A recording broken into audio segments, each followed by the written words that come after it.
Why don't people find me fascinating?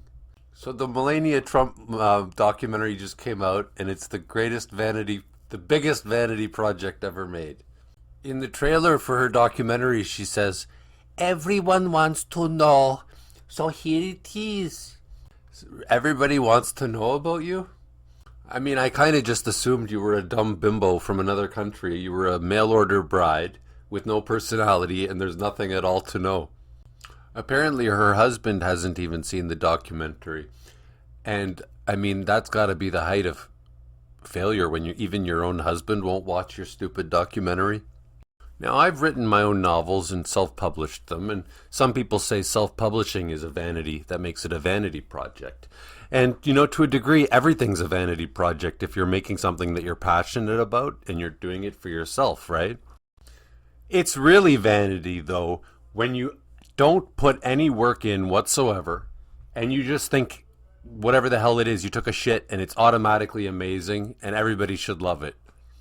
Eric Trump, the unaccomplished little moron, has a wife who's even more unaccomplished than him, and she's been doing a music video where she's got a token black guy rapping in the background.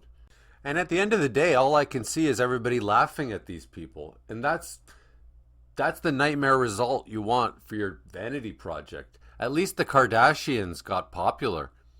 And if you want to read about someone's life, you want to read about the drama and the scandals. You don't want to read some picture perfect edited version by the very person who the documentary is about.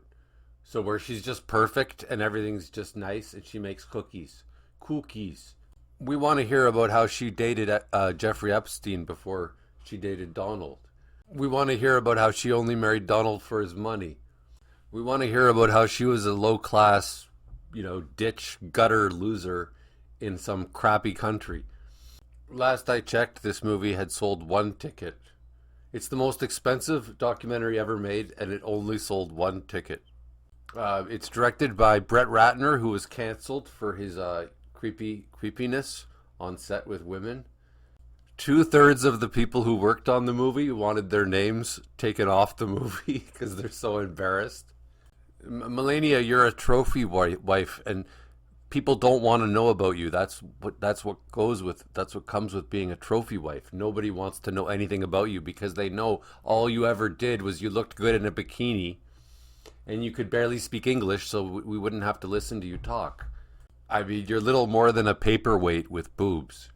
Nobody wants to hear about how I come from a little town in Slovenia and it is called DDD, la la la. And when I was a little girl, I used to walk down the street. And look, everybody has an interesting life. Everybody has, oh my God, if anybody knew about my life, they'd be amazed. Sure. But the bottom line is nobody cares she's known as being the wife of somebody. That's it. And that's the problem. That's why you don't get a documentary. You didn't do anything. Oh, and her husband hasn't seen the movie, but he says it is must watch. So that means a lot. I mean, this is the funniest thing ever, but it's the kind of thing where you can't really make fun of it because it, in and of itself, is a hilarious joke. So I'm just going to look up her life story and see if there's anything funny about it. And I'm just going to let the jokes write themselves. Okay, so the moronic nobody named Melania she was born in Melania? That's funny. In 1970, in Novo Mesto, then part of Yugoslavia, now Slovenia. So she was born in the middle of nowhere. Nobody cares about it. And you know what? That's fine. Like, I'm from Toronto, but there's a lot of places, like there's a place called Ajax. It's in the middle of nowhere, up north of Toronto. Nobody cares about it. She grew up in Sevnica, a small industrial town. Her father worked in car sales. Her mother was a pattern maker in the fashion industry. She studied design and architecture briefly in Ljubljana, but left to pursue modeling. Well, isn't that a surprise? I guess that's a plot twist. She didn't grow up wealthy or famous, no shit. She grew up ambitious. Well, big deal, everybody's ambitious.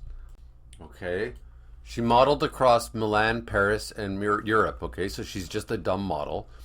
96, she moved to New York to advance her dumb career. She worked steadily, but was not a super. She wasn't even a supermodel. More commercial editorial work than runway stardom. Great, fascinating.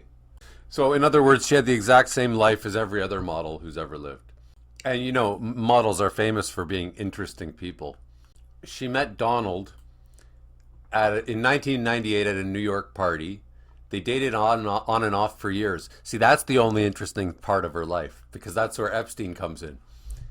She married him at, she dated, you know, like apparently she dated Epstein before Trump.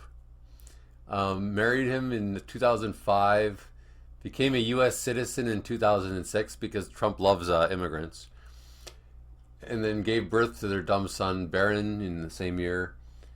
She stayed mostly out of politics, focused on parenting, brand licensing, jewelry, skincare. Oh, isn't that interesting? Maintained a controlled public presence. This is just, yeah, we need to see a documentary about this. She launched Be Best, a vague initiative about children's well-being and online behavior. Wow, Be Best. Even her slogans have an accent. Delayed moving into the White House initially to keep her son in school. Known for carefully curated fashion choices. Wow. She operated more like a private citizen, occupying a public role. She was accused of plagiarism in a 2016 convention speech. That was where she stole Michelle Obama's speech. I don't think that part's... See, this is where it gets interesting, but all the interesting parts are not going to be in the documentary because the only interesting things about her are unflattering as hell. I really don't care, do you? Jacket incident. Constant speculation about her marriage and personal feelings. Blah, blah, blah. Even this is like, who cares? 2021 largely disappeared from public view. How history is likely to remember her. One of the most opaque first ladies ever. A study in distance control and silence. I don't know about control. Neither traditional political partner nor active reformer. A figure defined as much by what she didn't say as what she did. Okay, well, she's just an extraordinarily boring person. She should have called her movie Boring. Then at least you could be like, she's making fun of herself. You know, people admired Michelle Obama. She was quite a hit with the public. Nobody, I can't think of any. I've never heard anybody saying that this is an interesting person. Even the lunatics who like the MAGA, freak himself.